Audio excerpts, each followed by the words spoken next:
बनने के लिए एक है याद का बल,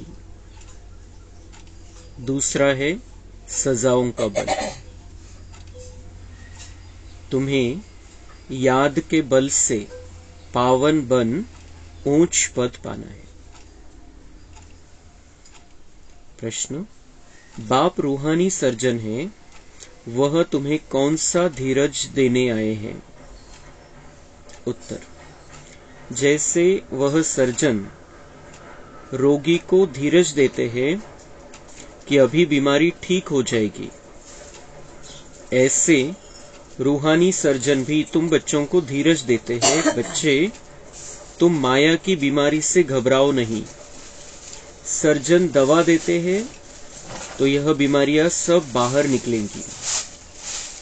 जो ख्यालात अज्ञान में भी नहीं आए होंगे वो आएंगे, लेकिन तुम्हें सब सहन करना है।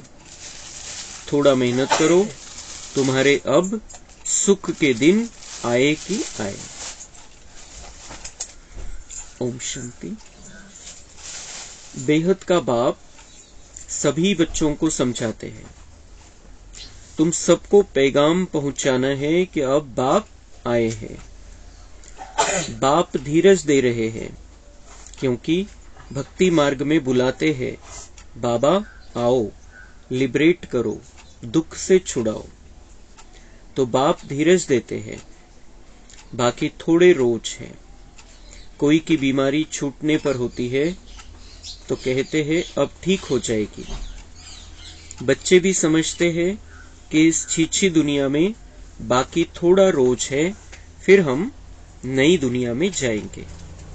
उसके लिए हमको लायक बनना है, फिर कोई भी रोग आदि तुमको नहीं सताएंगे।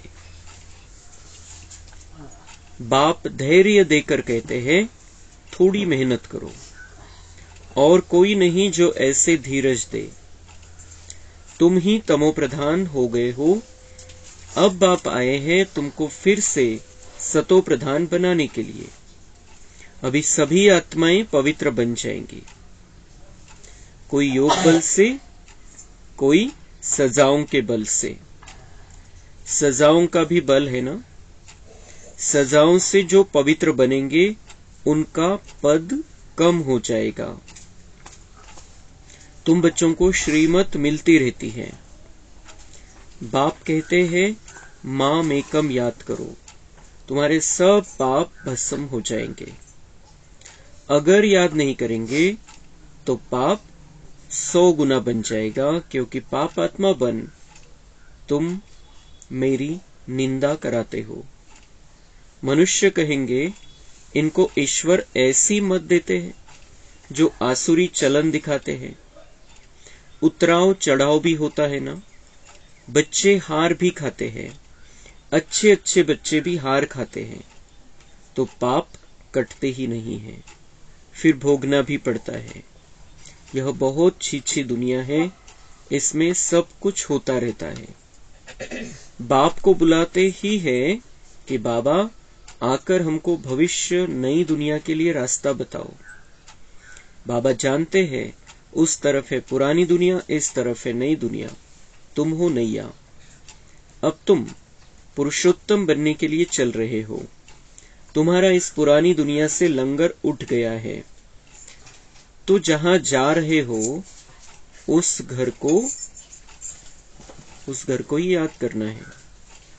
बाप ने कहा है मेरे को याद करने से तुम्हारी कट उतरेगी। या तो है योग बल या सजाए। हर एक आत्मा पवित्र तो जरूर बननी है। पवित्र बनने बिगर वापिस तो कोई जा नहीं सकते। सबको अपना अपना पार्ट मिला हुआ है। बाप कहते हैं यह है तुम्हारा अंतिम जन्म।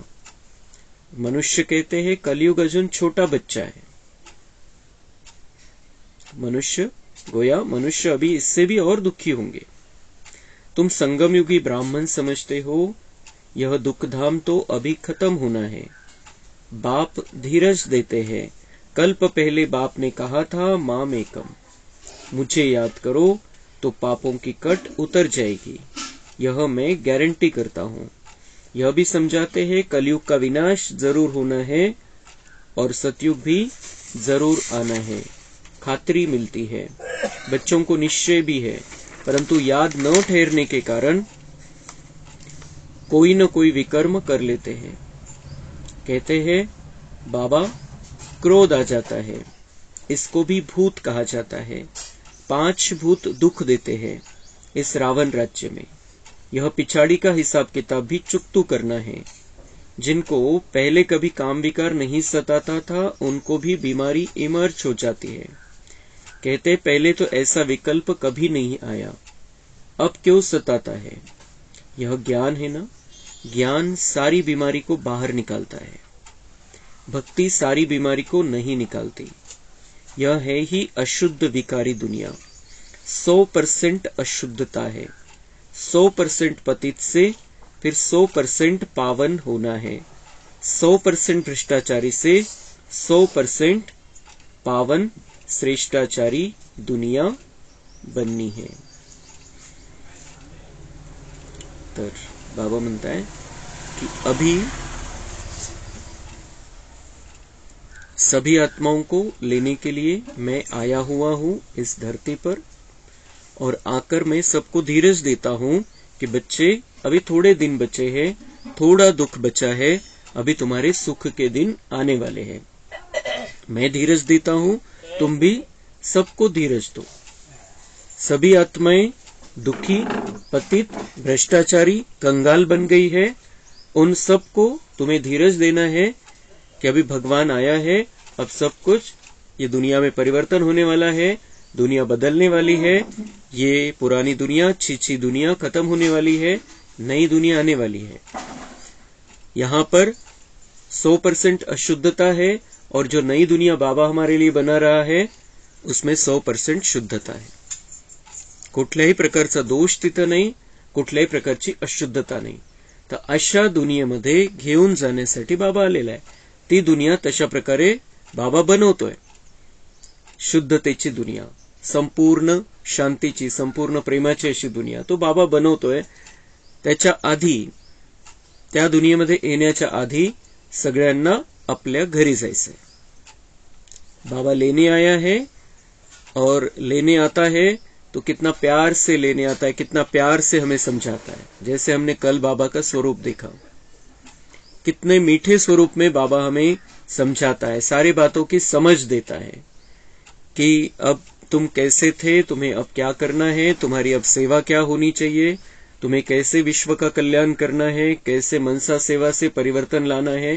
ये सारी बातें बाबा हमें सिखाता है। तो हम लोगों की सेवा वाणी के द्वारा भी कर सकते हैं, और अभी जो समय चल रहा है उसमें हमें चेहरे और चलन से और मनसा से ज्यादा सेवा करने की जरूरत है। तो आज बाबा ने ये समझाया है की तुम्हें सबको धीरज देना है। तो हम जर आपण शब्दामध्ये कोणाला सांगितलं तर तेवढं त्याला फरक नाही पडत, तितकं लक्षात नाही येत आता, कारण ती कॅपॅसिटी राहिलेली नाही। आपण किती सांगितलं की हा आता चांगलं होणार आहे सगळं, पण ते इतकं या वातावरणामध्ये इतके परेशान झालेले लोक की त्या शब्दावर त्यांचा विश्वास नहीं बसत। तो उसके लिए बाबा ने जो कल हमें समझाया कि तुम्हें मनसा सेवा करनी है। मनसा सेवा से धरणी तैयार हो जाती है। बाबांचे व्हायब्रेशन द्यायचे सगळ्या दुनियेमध्ये, सगळ्यांना, सरसकट सगळ्यांना विश्व कल्याणासाठी, त्यांच्या कल्याणासाठी आपल्याला व्हायब्रेशन देणं चालू करायचं। जितकं आपण त्यांना व्हायब्रेशन देऊ तितकं मग त्यांना हळूहळू हळूहळू हे लक्षात यायला लागेल की हाँ काहीतरी बदल होणार आहे, आता नवी दुनिया येणार आहे, आणि हे जे सांगताय की परमेश्वर आलेला आहे तर तो खरंच आलेला असेल। तो अब हमारी जिम्मेदारी बढ़ जाती है। बाबा म्हणताय की तुम्हाला आता स्वतःला सजांपासून मुक्त करायचंय। तर तुम्ही जर आता जे बाबा सांगतोय त्याच्या विरुद्ध तुमचं आचरण होत असेल तर बाबा म्हणते वो पाप बढ़ता जाएगा। आप बाबा को याद करते हो, उससे तुम्हारे पाप कटते हैं, लेकिन अब आप कुछ गलत करते हो, विकारी जो 5 विकार है उनका आधार लेते हो जीवन में, तो ये गड़बड़ ये हो जाएगी कि वो ऐसा कहेंगे कि तुमको बाबा ऐसे ही सिखाता है क्या। तो इसका मतलब हमारी वजह से बाबा की निंदा हो जाएगी। जो कुछ और आने वाले थे वो नाही आएंगे, की तिथं जाऊन पण कोणामध्ये परिवर्तन होत नाही. तो बाबा म्हणतात वो पाप बढ़ जाता है, और पाप बढ़ जाता है. तुम एक तरफ बाबा को याद करके पाप कटा रहे हो, लेकिन बाबा की निंदा करा के वो पाप बढ़ रहा है, और तो फिर इसलिए पाप कटते ही नाही है, पाप कम होते ही नाही है. तर हे बाबांनी हे सूक्ष्म रहस्य हे सांगितलेले आपल्याला, की आता आपल्याला काहीही होऊ द्या, नफा नुकसान, फायदा तोटा, काही प्रॉब्लेम, कोणती समस्या, काही असू द्या, आपल्याला स्थिर राहायचंय, शांत राहायचंय, विकारांचा आधार नाही घ्यायचा आहे. कारण आता आपण विश्वाच्या स्टेजवरती आहे, विश्वाचं राज्य आपल्या हातामध्ये घेण्यासाठी आलेलो आहे. आणि म्हणून आता आपल्याकडून जी अपेक्षा आहे आणि आपण जे सांगतोय की आम्हाला डायरेक्ट परमेश्वर शिकवतो, तर ते आपल्या वागण्या बोलण्यातून आणि आचरणातून लोकांना जाणवलं पाहिजे. म्हणजे त्यातून आपलं पाप न होता, काही चूक होणार नाही तर पाप होणार नाही, पाप न होता पुण्य जमा होईल आणि बाबांच्या आठवणीमध्ये आपले मागचे पाप कर्म भस्म होतील. तो ये बाबा हमें ये सूक्ष्मता से, गहराई से ये बात समझा रहा है कि अभी तुम्हें कुछ भी गलत नहीं करना है, अपने खुद के लिए भी और दुनिया की सेवा के हिसाब से भी. उनकी भी सेवा नहीं होगी अगर हम कुछ गलत करते हैं, अगर हम कुछ गलत बोलते हैं. वो जो आने वाली आत्माएं हमको देखकर ही यहाँ पर आने वाली या नहीं आने वाली है, दोनच पद्धती आहे. की ते येतील तर कोणत्या पद्धतीने येतील, आपल्याला चांगलं वागताना बघून येतील. नाही येणार तर का येणार नाही, कारण आपल्याकडून काहीतरी गलत होत आहे, चुका होत आहे. मग ते म्हणतील की परिवर्तन तो होत नाही. तो हमारे अंदर वो भले ही एकदम से नहीं हो जाता है, एकदम एका झटक्यात बाबांचे बनलो आणि सगळं परिवर्तन झालं, हे तर होतच नाही, हे तर होऊच शकत नाही. पण त्यांना लक्षात आलं पाहिजे की यांच्यामध्ये परिवर्तन होत आहे, यांच्यामध्ये बदल होत चाललेला आहे. यांच्या विचारामध्ये, बोलण्यामध्ये, भावनेमध्ये जे पहिले होतं ते नाही राहिलेले, आता बदल होत चाललेला आहे. तर हे जेव्हा ती वाटचाल दिसेल आपली, तेव्हा ते आत्मा ऑटोमेटिक येतील और वो सेवा हो जाएगी और पुण्य जमा हो जाएगा. और बाबा की याद से पिछला तो कटता ही जाता है हमारा. ये नया जो पाप होता है, बाबा म्हणता है उससे बचो, जो जिस कारण से तुम्हें देखकर कोई आत्मा ज्ञान में नहीं आती है, उससे बचना है. तो मग बाबांनी हे सगळ्यांना जायचंय आपल्या घरी, सगळे ज्ञानी असो अज्ञानी असो सगळ्यांना जायचंय. तर त्याच्यासाठी दोन शक्ती आहे, एक तो याद की शक्ती या फिर सजाओं की शक्ती. सजांमध्ये पण ताकद है, बाबा म्हणता है पावन बनवण्याची. हमें बाबा ने ये रास्ता बताया है कि तुम मुझे याद करो और उसमें जो शक्ति मिलेगी, उस शक्ति में तुम अपने पाप भस्म करो, पावन बन जाओ. उस शक्ति से अपने आप को देवता जैसे बना लो, दिव्यता लाओ अपने अंदर. तो ये जो बाबा की याद से शक्ति आती है, उससे जो पावन बनेंगे वो बहुत सुंदर श्रेष्ठ भाग्य अपने साथ लेकर जाएंगे, और नई दुनिया में उतने ही श्रेष्ठ भाग्य के साथ में वो नीचे आएंगे और ऊपर की लेवल प्राप्त करेंगे. लेकिन जो सजा खाकर ऊपर परम धाम में जाएंगे, या ज्ञान में है या अज्ञानी है, सजाओं में भी ताकत है. सजा के बल से आत्माएं पावन बनती है, लेकिन जाना तो सबको है परम धाम में, या तो याद से या सजा से, या तो सजा खाकर. तो सजा खाकर अगर हम जाएंगे तो हमारा पद कम हो जाएगा. भले ही हमने कुछ जमा किया है तो उस हिसाब से हम सतयुग में आएंगे या त्रेता युग में आएंगे, लेकिन सजा खाकर जाएंगे तो हमारा पद कम हो जाएगा. इसलिए बाबा इतना प्यार से समझाता है कि बच्चे, ये तुम्हारे लिए वो रास्ता नहीं है. सजा खाकर परम धाम में जाने का रास्ता तुम्हारे लिए नहीं है, मेरे बच्चों के लिए मैंने ये बहुत सुखदायी रास्ता खोल दिया है कि मुझे याद करो और सजाओं से मुक्त हो जाओ, मुझे याद करो, पाप कर्मों से मुक्त हो जाओ, मुझे याद करो, हिसाब किताब से मुक्त हो जाओ, मुझे याद करो और देवी देवता जैसे बन जाओ. तो ये जो बाबा की याद है, उसको हमें निरंतर बढ़ाते चलना है. वो जो याद है हमें वो अनोखी शक्ति भरती है हमारे अंदर. हमें बहुत आनंद आता है बाबा की याद में. दुनिया की किसी चीज में अगर हम ढूंढेंगे कुछ सुख शांति प्रेम आनंद, तो वो हमें मिक्सचर वाला मिलेगा, वो हमें गड़बड़ वाला मिलेगा, प्योर नहीं मिलने वाला है. लेकिन बाबा के पास ये सब चीजें प्योर रूप में सदा के लिए है. इसलिए जितना हम बाबा को याद करेंगे, हमें प्योर शांति मिलेगी, प्योर सुख मिलेगा, प्योर प्यार मिलेगा, प्योर शक्ति मिलेगी. तो इसलिए इसका फायदा उठाना है.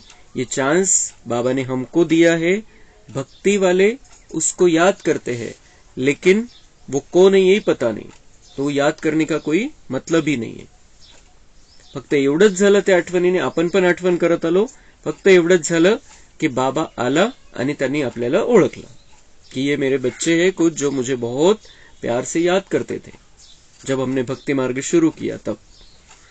बाकी ऐसे नहीं कि उनको याद से कोई फायदा होने वाला है. भक्तों को हम जब बच्चे बनते हैं तभी फायदे की बात है, तभी हम जो कमाई करेंगे वो हम साथ में लेकर जा सकते हैं. बाप कहते हैं मैं आया हूं तुम बच्चों को शांति धाम सुख धाम ले चलने के लिए. तुम मुझे याद करो और सृष्टि चक्र को फिराओ. मुझे याद करो और सृष्टि चक्र को फिराओ. कहाँ फिराओ? बुद्धि में. बुद्धि में सृष्टि चक्र को फिराना है, बाबा को याद करना है और सृष्टि चक्र को बुद्धि में फिराना है. सृष्टि चक्र को फिराना है मतलब अपने स्वरूप को देखना है, अपने 5 स्वरूप देखना है. कोई भी विकर्म नहीं करो. जो गुण इन देवताओं में है ऐसे गुण धारण करने हैं. देवताओं की पूजा नहीं करनी है, आरती नहीं करनी है, जरूरत नहीं है. बाबा म्हणता है क्या करना है, इनमें जो गुण है वो अपने में लाओ. ऐसे गुण धारण करने हैं. तो ये धारणा की बात है. बाबा का ज्ञान धारणा वाला ज्ञान है. बाबा का ज्ञान भक्ति वाला ज्ञान नहीं है. बाबा कोई तकलीफ नहीं देते हैं. कोई कोई घरों में भी एविल सोल होती है तो आग लगा देती है, नुकसान करती है. इस समय मनुष्य ही सब एविल है ना. स्थूल में भी कर्मभोग होता है. आत्मा एक दो को दुख देती है शरीर द्वारा. शरीर नहीं है तो भी दुख देती है. बच्चों ने देखा है जिसको गोस्ट कहते हैं वह सफेद छाया मोफिक देखने में आते हैं, परंतु उनका कुछ ख्याल नहीं करना होता है. तुम जितना बाप को याद करेंगे उतना यह सब खत्म होते जाएंगे. यह भी हिसाब किताब है ना. बाबा म्हणता स्थूल में भी हिसाब किताब होता है और कुछ आत्माएं सूक्ष्म शरीर के द्वारा भी हिसाब किताब लेती है. तर ते जे म्हणतात भूत आहे तर भूत आहेत नक्कीच आहे, कारण त्यांना शरीर भेटत नाही तोपर्यंत भटकतात. लेकिन बाबा म्हणताय परंतु उनका कुछ ख्याल करना नहीं होता है. बाबा म्हणताय तुम्ही त्यांचा विचार करू नका. तुम जितना बाप को याद करेंगे उतना यह सब खत्म होते जाएंगे. म्हणजे आपल्यासाठी तरी संपून जाते. वो जो है भटकती आत्माएं हमें तंग नहीं करेगी. हम अगर बाबा की याद में रहेंगे, उस शक्ति के अंदर हम रहेंगे, बाबा की छत्र छाया में रहेंगे, तो वो हमें तंग नहीं कर सकते या उनकी ताकत ही नहीं हमारे सामने आने की.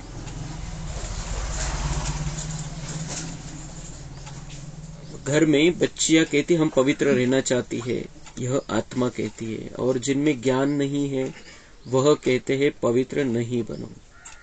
फिर झगड़ा हो पड़ता है, कितना हंगामा होता है. अब तुम पवित्र आत्मा बन रहे हो, वह है अपवित्र तो दुख देते हैं. तो है तो आत्मा ना, उनको कहा जाता है एविल आत्मा.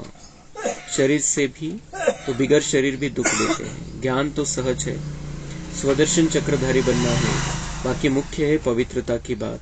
इसके लिए बाप को खुशी से याद करना है. बाबा पवित्र राहायचंय, पवित्र राहू देत नाही तुम्हाला, पण तुम्ही काय करा, बाप को खुशी से याद करो. जितना बाबा को खुशी से याद करेंगे बाबा साथ में रहेगा, बाबा के वाइब्रेशन रहेंगे और जो धारणा हम करना चाहते हैं वो धारणा हो जाएगी.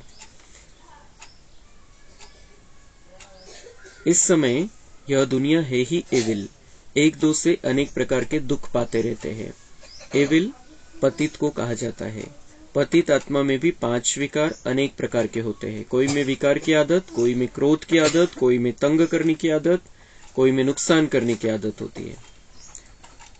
तरी झाली बाबांनी आधी ते जे भटकते आत्मा त्यांच्याविषयी सांगितलं आणि काही मग जे आपल्याला समस्या येतात, आपल्या जे हिशोब असतात एकमेकांशी नाते संबंधामध्ये, तो उसमें किसी को कौन सी आदत, किसी को कौन सी आदत. कोई में विकार की आदत होगी तो विकार न मिलने के कारण क्रोध में आकर बहुत मारते भी हैं. यह दुनिया ही ऐसी है. तो बाप आकर धीरज देते हैं, हे आत्माएं बच्चों धीरज धरो, मुझे याद करते रहो और दैवी गुण भी धारण करो. तो ये सब होगा, तकलीफ होगी, तुम्हारे मन का नहीं होगा. तुम्हें क्या करना है, मुझे याद करो और दैवी गुणों को धारण करते चलो. ऐसे भी नहीं कहते हैं कि धंधा आदि नहीं करो. जैसे मिलिट्री वालों को लड़ाई में जाना पड़ता है तो उन्हों को भी कहा जाता है शिव बाबा की याद में रहो. तर बाबा म्हणते मी तुम्हाला कशापासूनच सोडवत नहीं, तुम्हाला असं म्हणत नहीं कि धंधा करू नका, हे करू नका, ते करू नका, सब कुछ करना है, लेकिन बाबा को याद करना है, दिव्य गुणों को धारण करना है। फिर मिलिट्री वालों को भी लड़ाई में जाना पड़ता है, तो बाबा तो हिंसा के विरुद्ध है कंप्लीट, पण बाबा म्हणते मिलिट्री वालों को लड़ाई में जाना पड़ता है, तो उन्हों को भी कहा जाता है शिव बाबा की याद में रहो। मिलिट्री वाल्यांना पण त्यांची ती ड्युटी आहे, ते तिथे ड्युटी देतात म्हणून आपण इकडे सुरक्षित असतो। म्हणून बाबा मिलिट्री वाल्यांनाही रोकत नाही, बाबा भलेही शांतीचा सागर आहे, पण त्यांची ड्युटी है, त्यांना करावी लागेल, त्यांनी करायची है। लेकिन क्या करना है उनको, वो हिंसा का काम भी करना पड़ता है, लेकिन बाबा म्हणता है शिव बाबा की याद में रहो, कारण ते ड्युटी आहे, सगळ्या देशवासियांच्या हिशोबाने त्यांचं ते कर्तव्य है।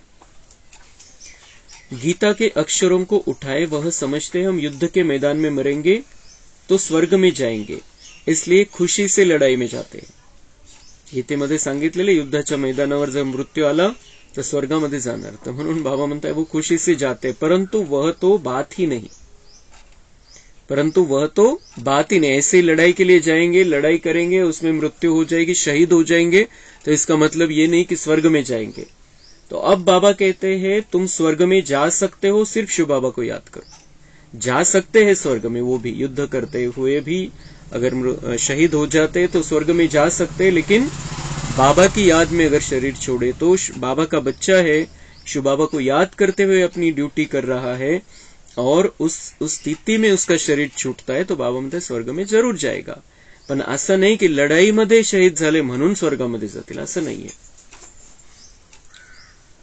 याद तो एक शिव बाबा को ही करना है, तो स्वर्ग में जरूर जाएंगे, कारण त्याचं ते बक्षीस नाहीये की बाबांची आठवण आहे म्हणून बक्षीस, म्हणून आपण स्वर्गामध्ये जाऊ, हे बक्षीस नहीं।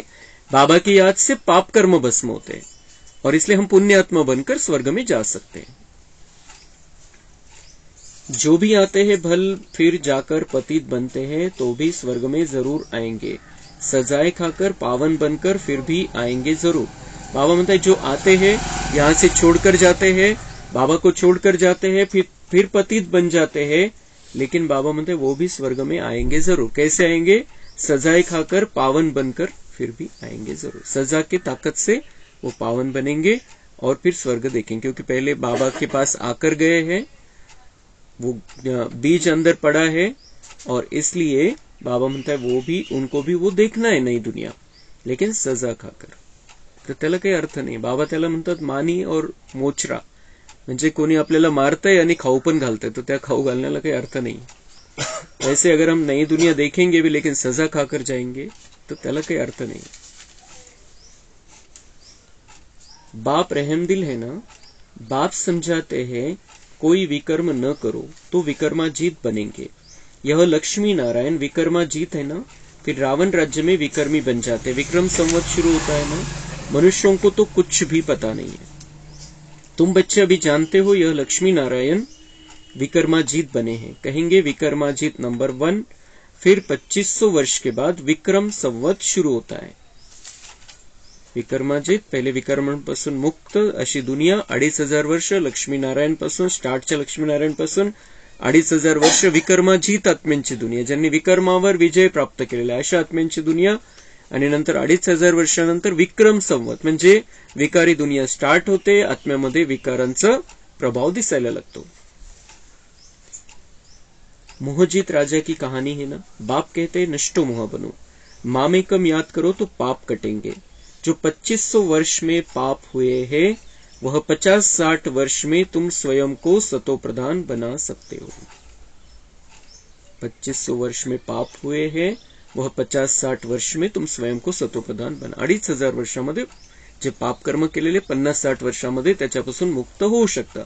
साकार वाणीमध्ये बाबांनी हे सांगितलेले, साकार समयामध्ये, पण नंतर अव्यक्त रूपामध्ये बाबांनी हे सांगितलं की last so fast so first जा सकते हैं। त्यावेळेला बाबांनी सांगितलं 2500 वर्ष में पाप किए, 50-60 वर्ष में उसको दग्ध कर सकते हो। त्यावेळेला तो वेळ होता। नंतर बाबांनी वरदान दिलं लेट येणाऱ्यांना कि last so fast so first जा सकते हैं, मतलब कोई 1-2 साल में भी उन 2500 वर्ष के पापों को खत्म कर सकता है। फक्त तेवढी लगन पाहिजे, तेवढा निश्चय पाहिजे। अगर योग बल नहीं होगा तो फिर नंबर पीछे हो जाएंगे, माला तो बहुत बड़ी है, भारत की माला तो खास है, जिस पर ही सारा खेल बना हुआ है। इसमें मुख्य है याद की यात्रा, और कोई तकलीफ नहीं है। भक्ति में तो अनेकों से बुद्धि योग लगाते हैं, यह सब है रचना। उनकी याद से किसका भी कल्याण नहीं होगा, उनकी याद से किसका भी कल्याण नहीं होगा, रचना की याद से किसका भी कल्याण नहीं होगा। बाबा रचयिता है, उसको याद करेंगे तो कल्याण हो जाएगा। बाप कहते किसको भी याद नहीं करो। जैसे भक्ति मार्ग में पहले सिर्फ तुम भक्ति करते थे, अब फिर पिछाड़ी में भी मुझे याद करो। बाप कितना क्लियर समझाते हैं, आगे थोड़ी जानते थे, अभी तुमको ज्ञान मिला है। बाप कहते और संग तोड़ एक संग जोड़ो, तो योग अग्नि से तुम्हारे पाप भस्म हो जाएंगे। पाप तो बहुत करते आए हो, काम कटारी चलाते हो, एक दो को आदि मध्य अंत दुख देते आए हो। मूल बात है काम कटारी की। यह भी ड्रामा है ना, ऐसे भी नहीं कहेंगे ऐसा ड्रामा क्यों बना, यह तो अनादि खेल है, इसमें मेरा भी पार्ट है। ड्रामा कब बना, कब पूरा होगा, यह भी नहीं कह सकते। यह तो आत्मा में पार्ट भरा हुआ है। आत्मा की जो प्लेट है वह कभी घिसती नहीं है। आत्मा अविनाशी है, उसमें पार्ट भी अविनाशी है, ड्रामा भी अविनाशी कहा जाता है। बाप जो पुनर्जन्म में नहीं आते हैं, वो ही आकर सब राज समझाते हैं। सृष्टि के आदि मध्य अंत का राज कोई भी नहीं समझा सकते, न बाप का ऑक्यूपेशन न आत्मा का, कुछ भी जानते नहीं है। यह सृष्टी का चक्र फिरता ही रहता है। बाबा म्हणतात मी सगळं समाचार तुम्हाला देतो, फक्त प्रश्न हा नहीं कि ये ड्रामा कब शुरू हुआ और कब खत्म होगा, क्योंकि ये अविनाशी है, ये चलता ही रहता है। अब पुरुषोत्तम संगम युग है, जब सब मनुष्य मात्र उत्तम पुरुष बन जाते हैं। शांति धाम में सब आत्माएं पवित्र उत्तम बन जाती है। शांति धाम पावन है ना, नई दुनिया भी पवित्र है, वहां शांति तो है ही, फिर शरीर मिलने से पार्ट बचाते हैं। यह हम जानते हैं, हर एक को पार्ट मिला हुआ है, वह हमारा घर है, शांति में रहते हैं, यहाँ तो पार्ट बचाना है। अब बाप कहते भक्ति मार्ग में तुमने मेरी अव्यभिचारी पूजा की, दुखी नहीं थे, अभी व्यभिचारी भक्ति में आने से तुम दुखी बन पड़े हो। अब बाप कहते हैं दैवी गुण धारण करो, फिर भी आसुरी गुण क्यों? बाप को बुलाया कि हमको आकर पावन बनाओ, फिर पतित क्यों बनते हो? उसमें भी खास काम विकार को जरूर जीतना है, तो तुम जगत जीत बनेंगे। मनुष्य तो भगवान के लिए कह देते हैं आपे ही पूज्य आपे ही पुजारी, गोया उनको नीचे ले आते हैं। ऐसे पाप करते करते महाविकारी दुनिया बन जाती है। गरुड़ पुराण में भी रौरव नर्क कहते हैं, जहाँ बिच्छू टिंडन सब काटते रहते हैं। शास्त्रों में क्या क्या बैठ दिखाया है, यह भी बाप ने समझाया है। यह शास्त्र आदि सब भक्ति मार्ग के हैं, इनसे कोई भी मेरे साथ नहीं मिलते हैं और ही तमो प्रधान बन पड़े हैं। इसलिए मुझे बुलाते हैं कि आकर पावन बनाओ, तो पतित ठहरे ना। मनुष्य तो कुछ भी समझते नहीं है। जो निश्चय बुद्धि है वह तो विजयी हो जाते हैं, रावण पर विजय पाकर राम राज्य में आ जाते हैं। बाप कहते हैं काम विकार पर जीत पाओ, इस पर ही हंगामा होता है। तो बाबांनी आज 2-3-4 वेळा सांगितलं काम विकार पर जीत पाओ। शरीर के आकर्षण में आने के कारण जो विकार में फंसती है आत्मा, बाबा म्हणता है उससे मुक्त हो जाओ। गाते हैं अमृत छोड़ विष क्यों खाते हो? अमृत नाम सुनकर समझते हैं गौमुख से अमृत निकलता है। अरे गंगा जल को थोड़ी अमृत कहा जाता है, यह तो ज्ञान अमृत की बात है। स्त्री पति के चरण धोकर पीती है, उनको भी अमृत समझती है। अगर अमृत है तो फिर हीरे समान बने ना।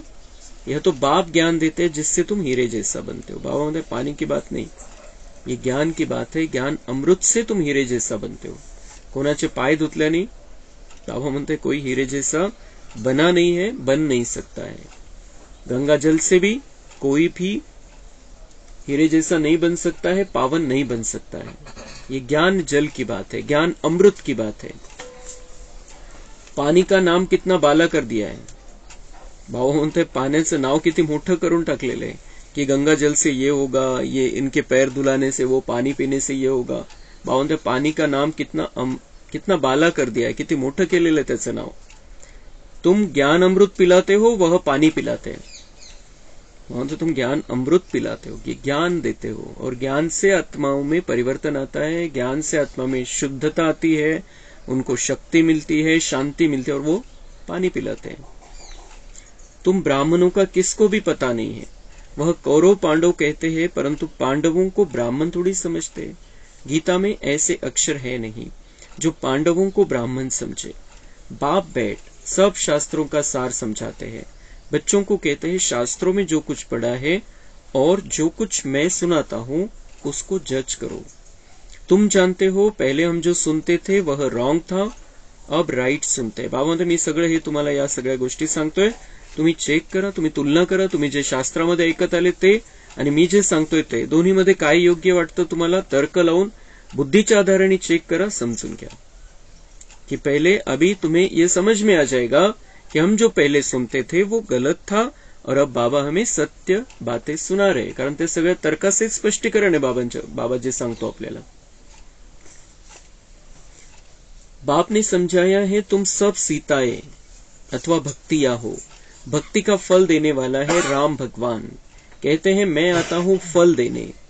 तुम जानते हो हम स्वर्ग में अपार सुख भोगते हैं, उस समय बाकी सब शांति धाम में रहते हैं।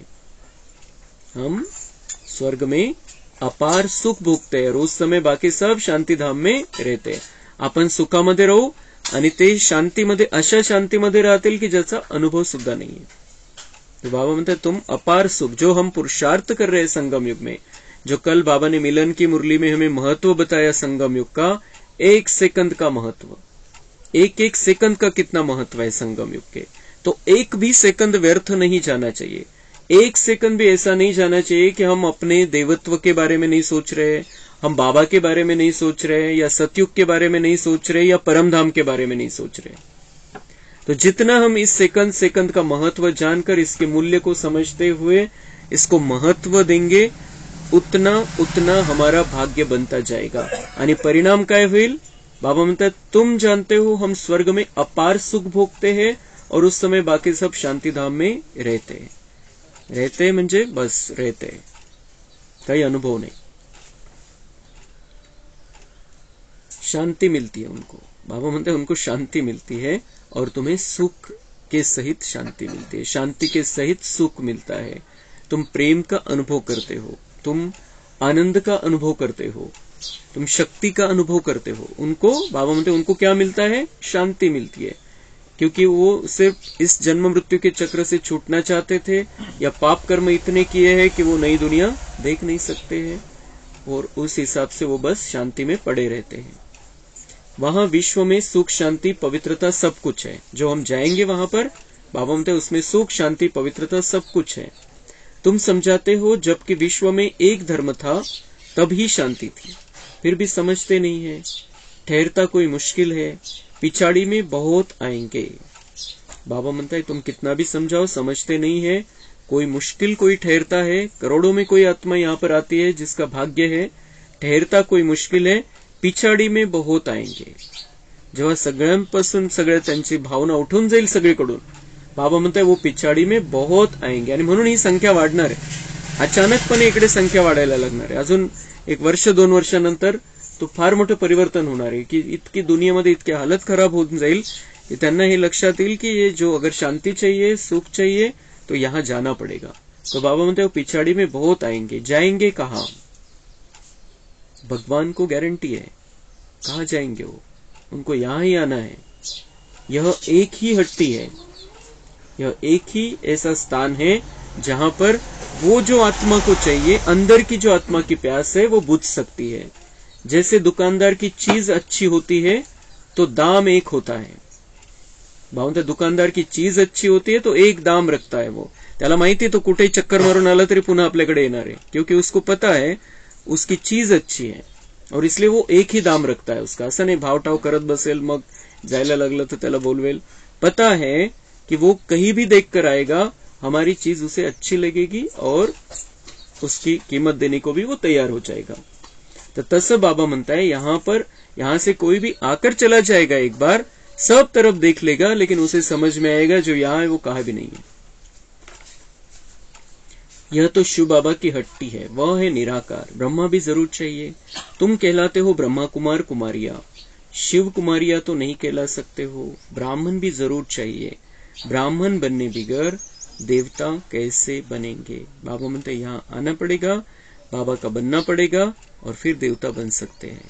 ऐसे नहीं कि सब परमात्मा के बच्चे हैं, लेकिन बाबा म्हणते शिव कुमार शिव कुमारी नहीं कहलाते हो, पहले ब्रह्मा कुमार बनना पड़ता है और फिर तुम देवता बन सकते हो, क्योंकि ज्ञान लेना पड़ेगा और ज्ञान से ही परिवर्तन होता है, संस्कार परिवर्तन होता है और फिर हम देवता बन जाते हैं। अच्छा, मीठे मीठे सिक्के लधे बच्चों प्रति माता पिता बाप दादा का याद प्यार और गुड मॉर्निंग। रूहानी बाप की रूहानी बच्चों को नमस्ते। हम रूहानी बच्चों की रूहानी बाप दादा को याद प्यार गुड मॉर्निंग नमस्ते। वहाँ बाबा वहाँ, शुक्रिया बाबा शुक्रिया। धारणा के लिए मुख्य सार है, देवताओं जैसे गुण स्वयं में धारण करने हैं। अंदर जो भी एविल असुरी संस्कार है, क्रोध आदि की आदत है, उसे छोड़ना है। विकर्माजीत बनना है, इसलिए अब कोई भी विकर्म नहीं करना है। हीरे समान श्रेष्ठ बनने के लिए ज्ञान अमृत पीना और पिलाना है। काम विकार पर संपूर्ण विजय पानी है। स्वयं को सतो प्रधान बनाना है। याद के बल से सब पुराने हिसाब किताब चुकतू करने हैं। वरदान है, बुद्धि को मेरेपन के फेरे से निकाल, उलझनों से मुक्त रहने वाले न्यारे ट्रस्टी भव। जब बुद्धि कहाँ भी उलझन में आती है तो समझ लो जरूर कोई न कोई मेरापन है। कुठेही तुम्ही गोंधळलेले की मैं क्या करूं, अब निर्णय घेता येत नाहीये। कोणत्याही गोष्टीमध्ये, घरामध्ये, शेतीमध्ये, धंद्यामध्ये निर्णय घेता येत नाहीये, उलझन में आ जाते हैं, तो समझो बाबा म्हणता है कोई न कोई मेरापन है। बाबा का नहीं समझते, मेरापन है। जहां मेरा आया वहां बुद्धि का फेरा हुआ। गृहस्थी बनकर सोचने से गड़बड़ होती है, इसलिए बिल्कुल न्यारे और ट्रस्टी बन जाओ। ये मेरापन, मेरा नाम खराब होगा, मेरी ग्लानि होगी, यह सोचना ही उलझना है। फिर जितना सुलझाने की कोशिश करेंगे उतना उलझते जाएंगे। इसलिए ट्रस्टी बन इन उलझनों से मुक्त हो जाओ।